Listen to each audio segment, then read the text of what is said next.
एक तितिक्षु ब्राह्मण का इतिहास। श्री सुखदेव जी कहते हैं, परीक्षित, वास्तव में भगवान की लीला कथा ही श्रवण करने योग्य है। वे ही प्रेम और मुक्ति के दाता हैं। जब उनके परम प्रेमी भक्त उद्धव जी ने इस प्रकार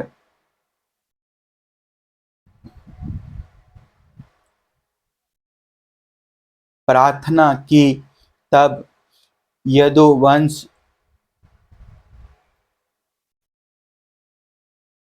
विभूषण श्री भगवान ने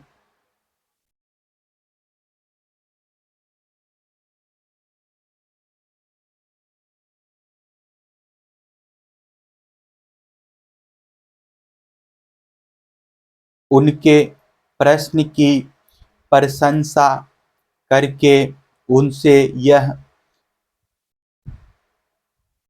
इस प्रकार कहा। भगवान श्री कृष्ण ने कहा, देवगुरु बृहस्पति के शिष्य उद्धव जी, इस संसार में प्राय ऐसे संत पुरुष नहीं मिलते जो दुर्जनों की कटुवाणी से बिंधे हुए अपने हृदय को संभाल सके। मनुष्य का हृदय मर्म भेदी बाणों से बिंधने पर भी उतनी पीड़ा का अनुभव नहीं करता जितनी पीड़ा उसे दुष्ट जनों के मर्मांतक एवं कठोर बागबान पहुंचाते हैं। उद्धव जी इस विषय में महात्मा लोग एक बड़ा पवित्र प्राचीन इतिहास कहा करते हैं।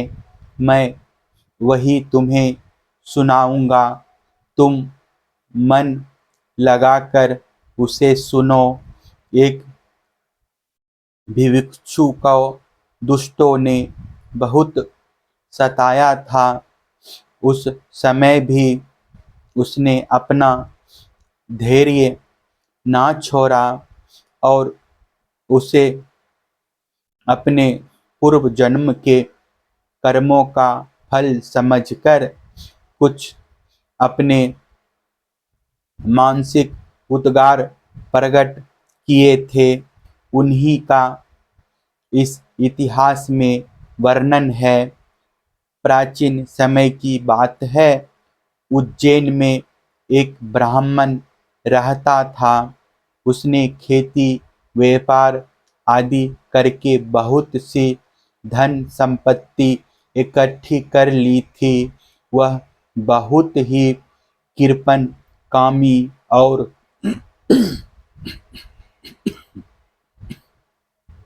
लोभी था। क्रोध तो उसे बात बात में आ जाया करता था। उसने अपने जाति बंधु और अतिथियों को कभी मीठी बात से भी प्रसन्न नहीं किया। खिलाने पिलाने की तो बात ही क्या है।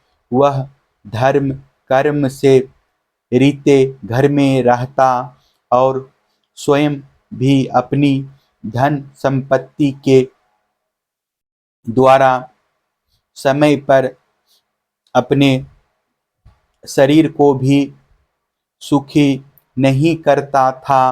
उसकी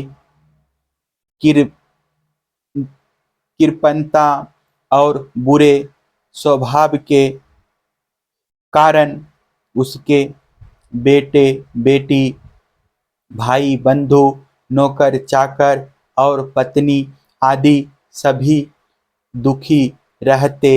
और मन ही मन उसका अनिष्ट चिंतन किया करते थे। कोई भी उसके मन को प्रिय लगने वाला व्यवहार नहीं करता था। वह लोक परलोक दोनों से ही गिर गया था। बस यक्षों के समान धन की रखवाली करता रहता था। उस धन से वह ना तो धर्म कमाता था और ना भोग ही भोगता था।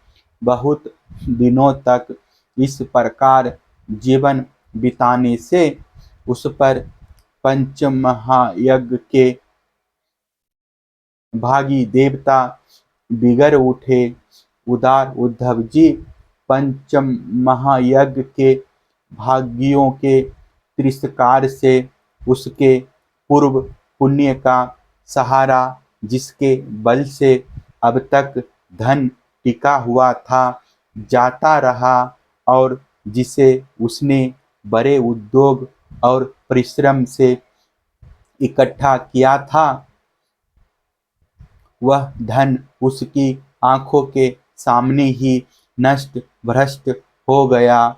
उस नीच ब्राह्मण का कुछ धन तो उसके कुटुंबियों ने ही छीन लिया, कुछ चोर चुरा ले गए, कुछ आग लग जाने आदि देवी कोप से नष्ट हो गया, कुछ समय के फेर से मारा गया, कुछ साधारण मनुष्यों ने ले लिया और बचा खुचा कर और दंड के रूप में शासकों ने हड़प लिया। उद्धव जी इस प्रकार उसकी सारी संपत्ति जाती रही, ना तो उसने धर्म ही कमाया और ना भोग ही भोगे। इधर उसके संगे संबंधियों ने भी उसकी ओर से मुंह मोड़ लिया। अब उसे बड़ी भयानक चिंता ने घेर लिया। धन के नाश से उसके हृदय में बड़ी जलन हुई। उसका मन खेद से भर गया। आंसुओं के कारण गला रुद्ध गया, परंतु इस तरह चिंता करते करते ही उसके मन में संसार के प्रति महान दुख बुद्धि और उत्कट वैराग्य का उदय हो गया। अब वह ब्राह्मण मन ही मन कहने लगा, हाय हाय, बड़े खेद की बात है, मैंने इतने दिनों तक अपने को व्यर्थ ही इस प्रकार सताया। जिस धन के लिए मैंने सरतोड़ परिश्रम किया, वह ना तो धर्म कर्म में लगा और ना मेरे सुख भोग के ही काम आया। प्राय देखा जाता है कि कृपण पुरुषों को धन से कभी सुख नहीं मिलता। इस लोक में तो वे धन कमाने और रक्षा की चिंता से जलते रहते हैं और मरने पर धर्म न करने के कारण नरक में जाते हैं। जैसे थोड़ा सा भी कोढ़ सर्वांग सुंदर स्वरूप को बिगाड़ देता है, वैसे ही तनिक सा भी लोभ यशस्वियों के शुद्ध यश और गुणियों के प्रशंसनीय गुणों पर पानी फेर देता है। धन कमाने में लेने पर उसको बढ़ाने, रखने एवं खर्च करने में तथा उसके नाश और उपभोग में जहाँ देखो वही निरंतर परिश्रम, भय, चिंता और भ्रम का ही सामना करना पड़ता है। चोरी, हिंसा, झूठ बोलना, दंभ, काम, क्रोध, गर्व, अहंकार, भेद बुद्धि, बैर, अविश्वास, स्पर्धा, लंपटता, जुआ और शराब, ये 15 अनर्थ मनुष्यों में धन के कारण ही माने गए हैं। इसलिए कल्याणकामी पुरुष को चाहिए कि स्वार्थ एवं परमार्थ के विरोधी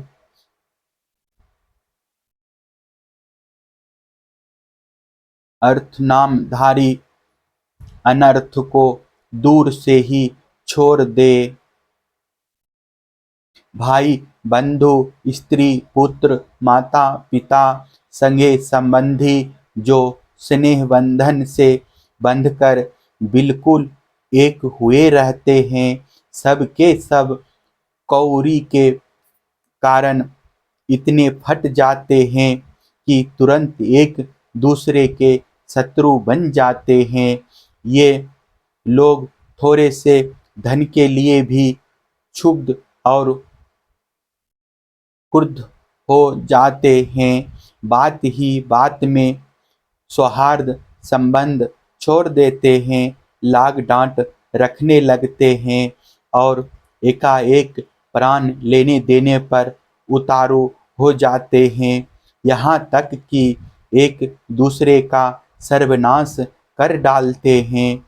देवताओं के भी प्रार्थनीय मनुष्य जन्म को और उसमें भी श्रेष्ठ ब्राह्मण शरीर प्राप्त करके जो उसका अनादर करते हैं और अपने सच्चे स्वार्थ परमार्थ का नाश करते हैं, वे अशुभ गति को प्राप्त होते हैं।